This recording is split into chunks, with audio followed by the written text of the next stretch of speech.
So the 76th United Nations General Assembly kicked off with UN Chief Antonio Guterres warning delegates that the world has never been more threatened and divided.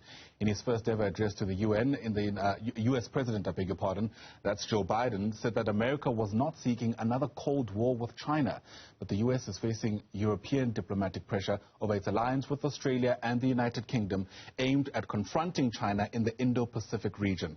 What should you and I make of all of this? Let's bring in Stephen Grudz, who's the head of the African Governance and Diplomacy Program at the South African Institute of International Affairs. Stephen, it's great to have you on the program. Thanks so much for making time. Let's distill what sometimes feels like far-flung macro global issues, especially for ordinary South Africans.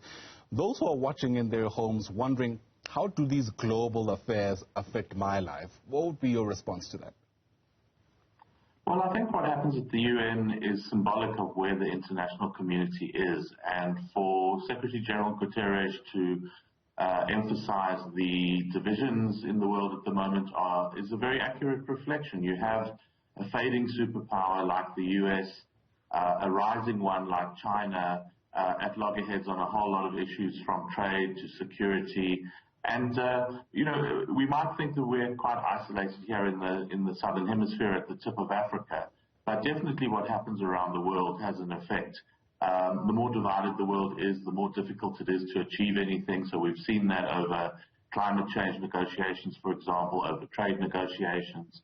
And so South Africa takes a keen interest in what happens at the UN, although for this year, President Ramaphosa is not going to appear in person. He's sending a personalized message, a video message. The foreign minister will be the Minister of International Relations and Cooperation, Naledi Pandor, and I'm sure lots of other officials. But this is the place where the world's leaders meet and discuss the key issues of the day: coronavirus, trade, international peace. And it's important that we have a seat at the table and that we make our views heard. And we definitely are affected by what happens on the global stage. Yeah. The presidency releasing a statement here in South Africa saying that message from Cyril Ramaphosa will be heard later this afternoon. How many world leaders do you think will be listening keenly to what Ramaphosa has to say, given our geopolitical position in all of this and what we can bring to the table? So these leaders have to listen to a lot of speeches.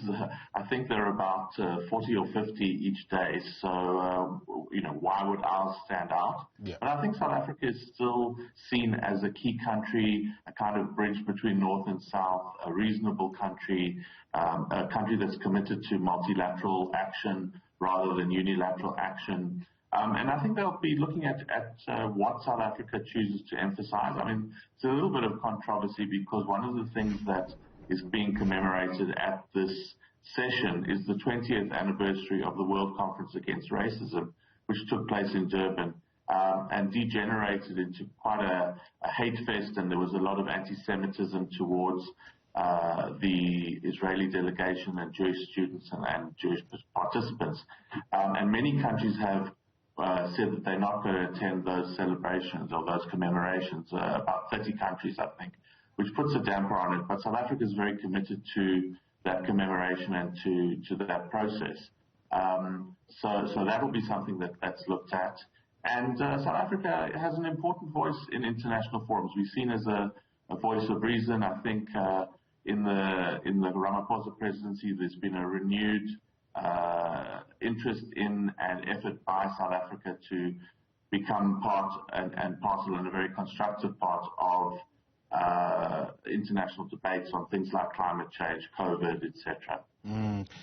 Interesting what Joe Biden had to say, though, considering, of course, the U.S. as a major player on the global stage. He's gesturing at this idea of moving away from a Cold War with China, but more than that, after being criticized for the ways through which he pulled out of Afghanistan, what Biden also has to say is that the U.S. is moving away from, call it sheer, harsh military intervention, and is using the more diplomatic approach to try to get their interests across. It raises the question where you think multilateralism actually is in the world, and whether or not it's something that anybody can boast about, given just how sustained our problems are across the globe. So I think in the Trump presidency, we saw a very clear message of America first, both to America's allies and its, let's call it, adversaries. Trump did a lot of things to isolate America more, pulling out of the climate change process, the Paris process, upsetting America's allies, particularly in Europe, and making pulling out of the UN Human Rights Council, etc. There were a lot of moves towards America first, and I think what we've seen from Biden is definitely a change in tone, a more reasonable tone, a talk of America being much more committed to multilateralism, and we've seen that in some of his actions. For example, the donation of millions of vaccines to the COVAX facility and directly to various countries around the world. But I think America's heyday is probably behind it, and it's facing a rising China. It's facing a very fractured international system. You've got Russia that often tries to spoil and interfere and meddle. China is asserting itself. The South China Sea and the Indo-Pacific has become almost a theater of a new Cold War, as China expands its presence on areas like the Spratly Islands, for example, building bases on deserted islands in the South China Sea. There's questions around the sovereignty of Taiwan. Would China try and change that by force? And if so, what would America do? Because people have seen the withdrawal from Afghanistan as chaotic, and what does that say about how America protects or works with its allies or its friends? And so I think a lot of the focus is going to be on the South China Sea in the coming years. And this pact that the US has made with the UK and Australia only aggravates those tensions. Right. Let's speak very quickly about Afghanistan. What the session also did, interestingly, was hear from women who are currently living in that country where we know now that the Taliban is in control. What those women are calling for is the world not to cut off the Taliban, because as far as they're concerned, the Taliban, despite what they've said to the global community, haven't changed much. I mean, if we are to avert a humanitarian crisis in Afghanistan, to what extent do you think world leaders can genuinely turn their back against the Taliban with a clear conscience? Yeah, I think, the reality on the ground is that the Taliban is now in control 20 years after they were last in control. You have to deal with the government that's there. I don't think isolating them is going to help achieve things like women's rights. But it's a very controversial regime. It's a very intolerant regime. If we can learn anything from its first term, call it perhaps its first go at being a government, women's rights are severely repressed. Minority rights are not respected, and so I think the Taliban desperately wants acceptance. It depends then if the world is going to accept them, and the reality is that there really isn't at this moment any alternative. Right. If South Africa has engaged successfully in the summit, what do you reckon it has to get out of it to say so honestly or truthfully? In other words, what does a successful summit look like for South Africa? So I think that the concerns of the global south are foregrounded.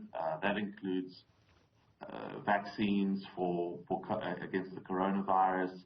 I think that means positive movement on climate change, which of course is going to be discussed in depth in 6 weeks' time in Glasgow. But South Africa is committed to that. I think a renewed effort to shore up the multilateral system and bolster that.